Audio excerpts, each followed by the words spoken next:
I recall from my older childhood reciting two things to my parents as we said our bedtime prayers, Psalm 100 and the prayer of St. Francis of Assisi. Both are songs ingrained in my memory. When Nancy and I used to drive to preach out of town on Sunday mornings, we'd always listen to 70s on Sirius 7. We still try to at home. From 8 to 10:15, there's a replay of Casey Kasem's show from 1 week in the 1970s with background stories of the American Top 40 songs for that week. We talk more than we listen about a separate past that shared the same songs. We are reminded about dates we had, events we experienced, concerts we relished, LPs we bought, different pasts brought into a shared present by a song.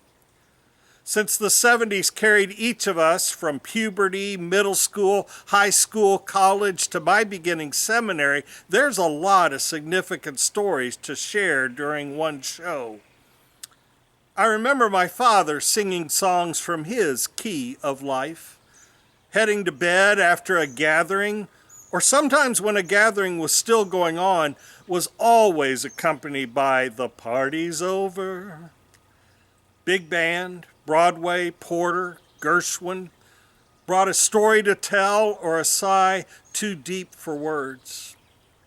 Dad's sister sang the songs of the 40s into her 90s.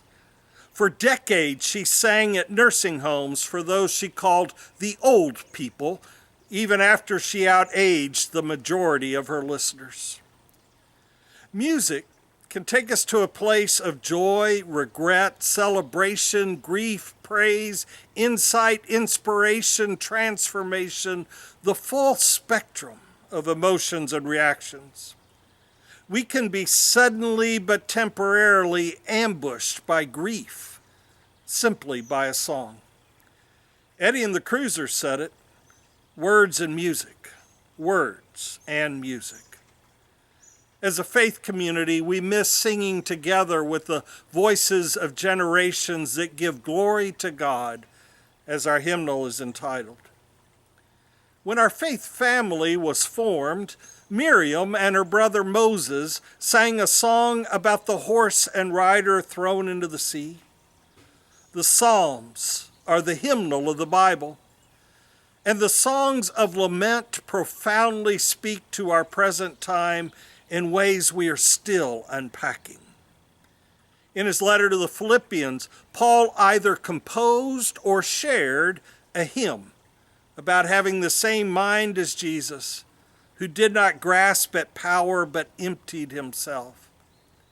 If you want to understand the last book of our canon, the revelation of Jesus to John, start with all the hymns. That'll keep you engaged enough and steer you away from unhelpful rabbit trails. How has music played a part in your life? Which songs transport you to a particular person, time, place, experience? How are you impacted by words and music?